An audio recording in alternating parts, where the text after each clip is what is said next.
Hey everybody, this is Rustin Rose with Metalholic Magazine, and I'm here with the boys from Ohio, Skeletonwitch. How are you guys doing? Great. Doing great, man. How are you? I'm doing absolutely wonderful. Glad we got a chance to connect and everything. You guys don't get through here very often. Unfortunately, Boise doesn't get shit for shows these days. But that's okay, because we're all about world domination anyway.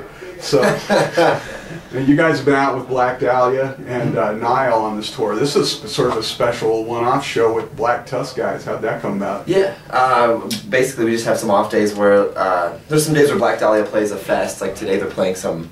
It's like a radio rock fest in Las Vegas or something. Yeah. And we weren't invited. Yeah, so we came here Bastards. to lovely city of Boise instead. Yeah, I think Nile and our opponents are just taking the day off, and we typically don't like days off, so here we are at the venue in Boise. You just had one like that, I think, in Nebraska, didn't you? But the Black Dahlia guys came and hung out. Yeah, that was fun. It was Omaha. Yeah, it was awesome. Yeah, they took a day off and we played a show, and they just came out and they didn't take a day off from drinking. Yeah, it was that same joke. So coming up on the road from Salt Lake today, I understand you guys were checking out the new Overkill album, The Electric Age. What do you guys think? Yeah, the new Overkill album rules. They've been consistently killer for since the beginning, really.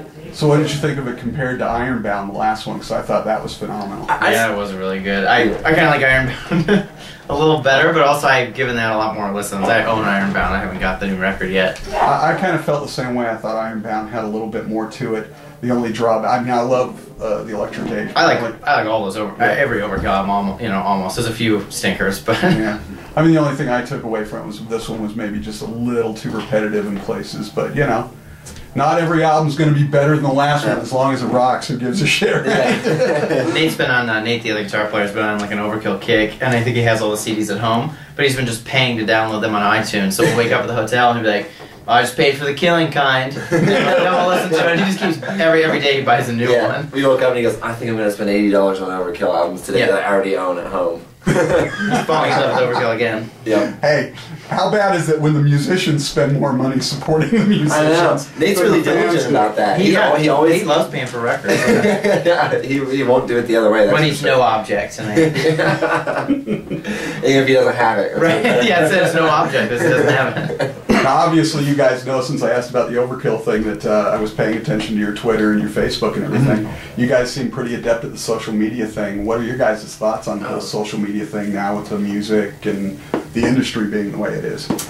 Well, I mean, it's a tool that can be used for good or evil, just like anything, you know what I mean? It can be a bit overwhelming, or maybe there are days where you're tired or whatever, and you feel like, well, I should let people know when we're playing or where we are, and like, something, it can become like, oh god, I gotta do this. Right. But it's also really fun, and it's an interesting way to directly communicate with people, and, I was thinking about it the other day. I was talking to Chance, like, so, some kid was like, hey, if you guys really like me, you'll give me a ticket to the show. And I was like, okay. I put him on the guest list. And I was talking, and he showed up, and I was like, be careful what you wish for. Now you have to come fucking hang out at the show. But what people did, like, before that existed, before that happened, like, I was talking to Chance. It's funny, I mentioned Overkill, but I was like, you've seen Overkill, 15 times. Did you ever... you couldn't just go on Twitter, because they're on there now, just be like, hey, what's up, guys, or bother them, or ask them, or say, come through New Jersey, why don't you ever come through here, like people do. So it's funny that people can just, boom, directly contact bands. Yeah, much better connection now. It was like, and I was talking to, I can't remember who it was I was talking to, it was Rob from Cannibal Corpse. We were talking about the tape trading days back in the beginning, which was sort of like, for thrash and extreme metal, that was sort of the social media of the time. That's how everybody kept in touch with each other and got to know each other. So, it's really kind of a cool thing, I think, but it does put more onus on you guys rather than the record labels to do most of your promotion and get out there and yeah, they love it. They love it. So, tweet more, guys. Post more stuff. Yeah, it's hard to come across, not as a used car salesman too. When you're like, we're playing here, like every day, or I'm just posting, the set times or where we're playing and stuff. I sort of feel like a dick. I'm just like, come to the show if I don't have anything funny or interesting to say. So you're always kind of mining for something to throw out there too. But it's fun. Well, Forever Abomination, which we're not going to talk about a whole lot because you guys have interviewed it to death since it came out back in November, but it's your fourth album, and even though you guys had a buzz going for whatever reason, Forever Abomination seems to have really amped the process of getting your guys' name out there. What is it about this album that you think sort of takes you to the next level to do that? I mean, I don't know, I guess it's hard to answer that, being someone that played on the record, you know what I mean? I guess that's for the fans to decide. I guess if it's sold more, it's because they liked it, not because we did anything special. I think we just did what we normally did. We had a little bigger budget and stuff like that, and maybe a little more time and stuff like that, but...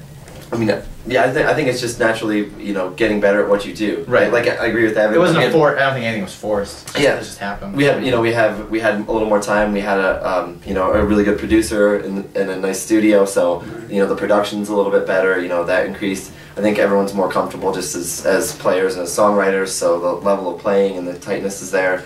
So the whole, as a whole, I think we just. The album before that, it was Breathing the Fire, was the second album for Prosthetics, so maybe there's that slight pressure of, the first one did well, can they deliver, So then that was out of the way, so I just think we were just free to do whatever we wanted and had more time to do it, and we just have gotten better at what we do, and, don't limit ourselves in things we may put in a song. Like, there's bands I talk to that literally say things like, well, we had this song we thought was really cool, but it wasn't black metal enough, so we didn't put it on our record. I mean, you're a fucking idiot. You're so done. Like, if you like this, why would you not put it out there? That's so stupid to edit yourself for somebody else out there. Exactly. Like, do what you like, and if you feel it, then that's what you should do, and that's what we've always done.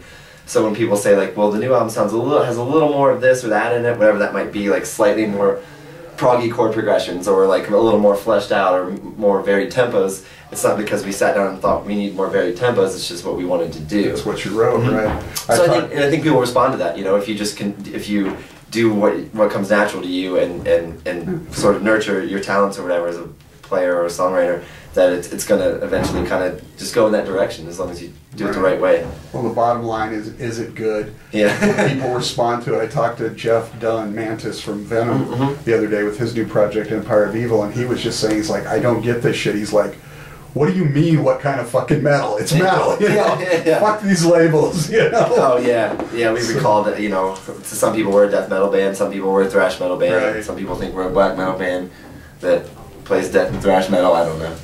Now, and I meant to ask you, of course, too, because this is your second album with the band. Yeah. This is Dustin's first album. Yeah. Did having him in the band sort of change the dynamic at all in the recording process, or? I don't know. I don't know. He's just really good. He's a talented kid, so I think it made things real easy in the studio. I didn't think the process was any different than it had been on the previous record, except for he just got stuff done really quick because he's really good. We're like super stoked to have him on board and everything. Yep. And how does the songwriting process work in the band? It's Nate. Nate's the main guy. Like I'll throw him ideas, riffs, and little things that end up in songs or whatever. And sometimes he'll come at me and say like, send me something and say, hey, the guitars are doing the same thing. Could you make it more interesting or write a lead over this part or whatever? But we all sort of throw like the dumbest way, but most obvious way is sort of like Nate's the cook and we all throw in ingredients. He has a great picture of composition. He's a really good composer. I'll send him 5 minutes of just disjointed riffs and ideas and different things, and he'll be like, these all suck, or he'll take one of them, or I never know what I'm gonna see. I just send him all this shit because I'm scatterbrained and I can't view things like he does, where he takes it from beginning to end. So he does that, and he records with a drum machine and records 2 guitar parts, and he'll send it to me, and we'll talk. If he'll send it to me if he needs help with something or an idea, otherwise he'll just send it to everybody. We'll listen to it, check it out, give him feedback, kind of learn our parts, come up with ideas. We'll meet up and actually practice it, work on it, and people have ideas for dynamics or extending a part, or so we all just build upon the foundation that he put forth like that, and then we have it to a point when we go in the studio where we know exactly what we're going to do. The solos are written, like every nuance is pretty much there, unless some small idea pops in someone's head or the producers, which doesn't typically happen too much. I mean, we really have it down to where how it's going to be when we get in the studio. Which is why with Dustin it worked really well. Like kind of going back to that was that.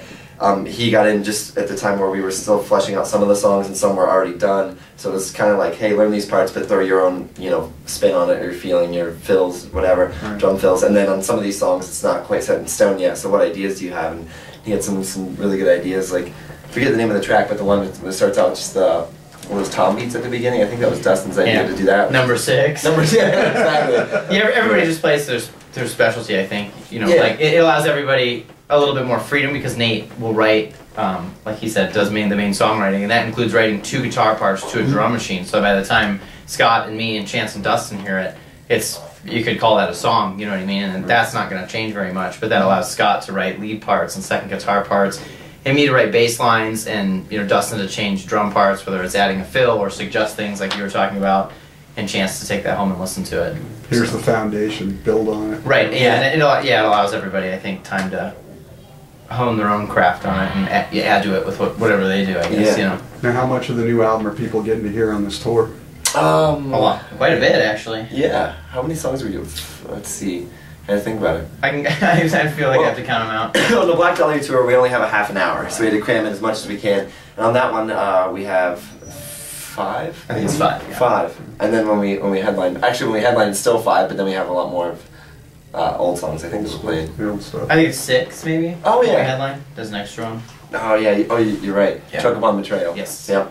Okay, now you guys, did you do it this week or is it next week? You're doing the reissues on vinyl? Oh, you know what's funny? I forget the exact date it comes out because we have it. We're selling it at the merch table, so we're already selling it. Right, I was gonna say. If you're not at we already tonight's have show, it, you're fucked. Yeah, and Prosthetic's been taking pre-orders for a couple of weeks now, so I don't remember the exact day they ship. Yeah. I'll tweet it to you. So, yeah. Hey, we have to come to a show, yeah. Breathing the Fire and Beyond the Permafrost. Tell us a little bit about the reissues, though. Yeah, both of those albums were pressed in very limited copies when they came out. Mm-hmm. In fact, I had to argue with Prosthetic to get Permafrost on vinyl. No one buys vinyl, blah blah blah, and I just strong-armed them into 1,000 copies.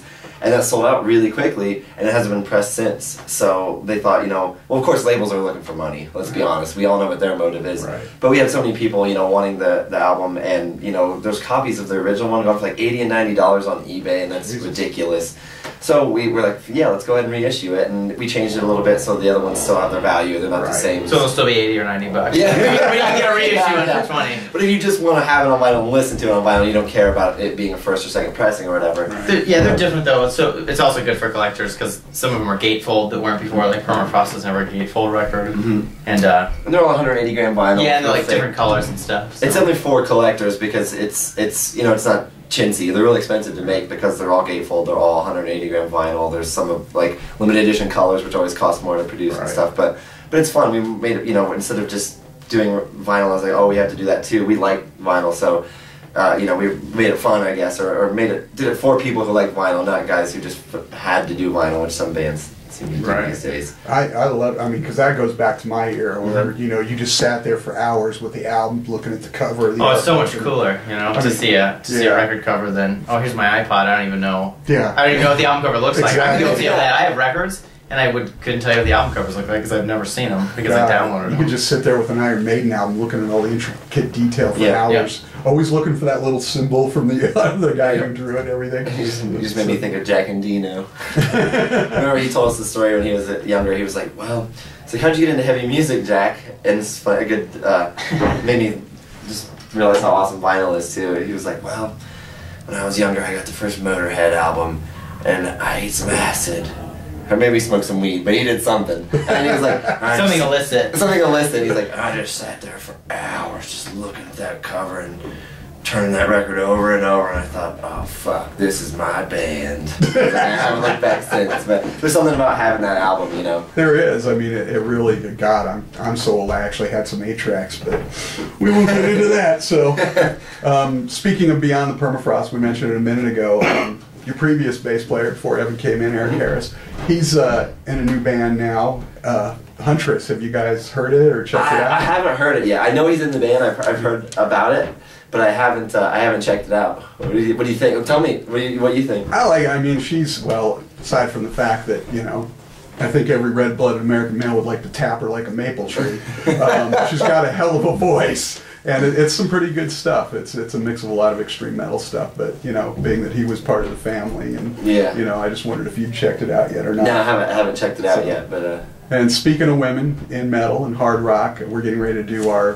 best female guitarists article, and I just wanted to get a feel for you guys. What female guitarists are out there? Lead guitarists, obviously, that you think should be on a list like that. Doesn't the Great Cat just win every time?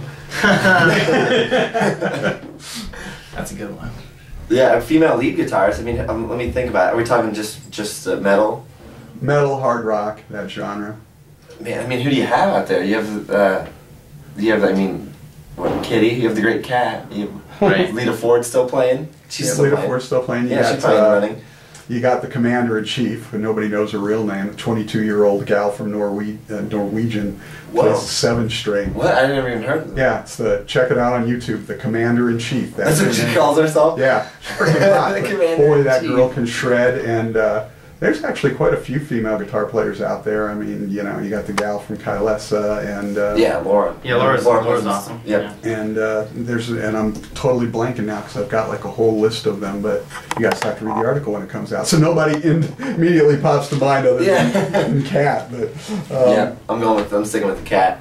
Okay. We all do love kitties and Skeletonwitch anyway. There you so go. it makes sense. So before and there you go. You got what is it, Tracy? Is it Tracy?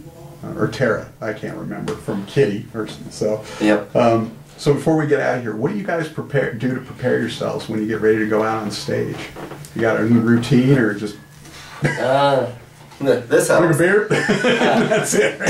That helps. I mean, no, nothing. We don't have some kind of weird ritual or anything crazy we do. I mean, yeah, it's not like we're doing this interview in a green room. Sometimes you don't even have a fucking green room, so it's like it's like you can't do any weird shit to prepare, else because the kids are gonna see you. Right. I don't know, lighting incense, and then they're gonna see you 2 minutes later on stage or whatever. So not really. I mean, drink beer, warm up, tell jokes backstage. Yep. I don't know. Dude, Lush wears paisley T-bar panties underneath his. My secret's out. Yeah, that's true. Yeah, man, nothing special. We just group up, get ready, talk about the set, have a couple beers, warm up, stretch a little bit or something if you're into that. We do hang out together. I mean, every time we're in a green room together, we're just hanging out, making jokes and having fun and talking about how fun it's going to be on stage. Just because, I don't know, because we're all buddies, And then, of course, the old road question before we leave. I mean, you guys are trapped in a van for hours a day, days on end. What do you guys do to keep your sanity? Read books, listen to iPods. We have satellite radio. Nate continually buys Overkill records on his iTunes, on his iPhone. I mean, so a lot of people sleep a lot of the time. yeah, it's quite exciting. It's actually pretty low key in there. Is it? Yeah, I mean, after like blowing your skull apart with metal every night, it's not like we're just like going wild in the van, like crushing beers on our heads. I think most people will probably be a little bored by it. I guess. What kind of books do you guys read when you're out on the road? It depends. I mean, just anything, I guess. I don't know. Yeah, I mean, my girlfriend got me a Kindle for my birthday, and you anything that's over a certain amount of time old, it's like public property or public domain. Right. So I started reading the nerdiest, oldest like philosophy books and the journals of Lewis and Clark and shit like that. But then I also You got a real fancy thing, but you just get free stuff on it. Yeah, exactly. I was reading a book on World War II that's pretty awesome. Yeah. That I read a little bit of the other day. There's a lot of great stuff out there. I'm reading Zach Wilde's new autobiography. Oh, Chance loves autobiographies. Yes. I've never seen him read anything else, and he goes through them so quick, and he'll read anything. Like he's reading Hulk Hogan one right now. Yeah. He's had some good ones that have gone around the van. Like we were in Europe, and I read the Marilyn Manson one, which I'm not even a fan of, but it was interesting to read. He had Duff McKagan one. That was awesome because I love Guns N' Roses, so that was a real cool book. I love it because Chance, like today, he was like, "Did you guys know that Hulk Hogan did this?" Yeah. So I was like, "It's really He's fun." like, only beer he drinks is Miller Lite, but you didn't know that. And that reminds me that, because I was asking you a minute ago about pre-show things that you do to get ready. Meatloaf used to drink like a 12-pack, I think it was, of Miller Lite. Jesus. Warm Miller Lite before he went on stage every night. I'm like, that would make me sick just to drink That's a one lot. bottle of dry, That's a lot for an arena crowd. It sure is. God, That's a hell of a lot to fucking, just volume-wise, like putting that in your body, and then you... that's a Monty Turn that Python out. moment. You're waiting for the projectile vomit. Oh, yeah, absolutely. Evan Yeah. and Scott from Skeletonwitch here in Boise tonight, tearing up the road. You guys are going over to Europe when you finish this up, aren't you? Yes, we are. Yep, Nice. doing fests and festivals. Excellent. So you guys just came out with Forever Abomination this year, but are you going to try and sneak another album out before the world ends, or are you guys off the list? That shit's not gonna end. You're It's not gonna. I'm an okay. optimist. Yeah. Not, And if I'm wrong, you can't prove it. I'm Rustin You'll be with dead. Metalholic. Evan, Scott, thanks so much for taking the time. Yeah. We're Metalholics. Hopefully you are too.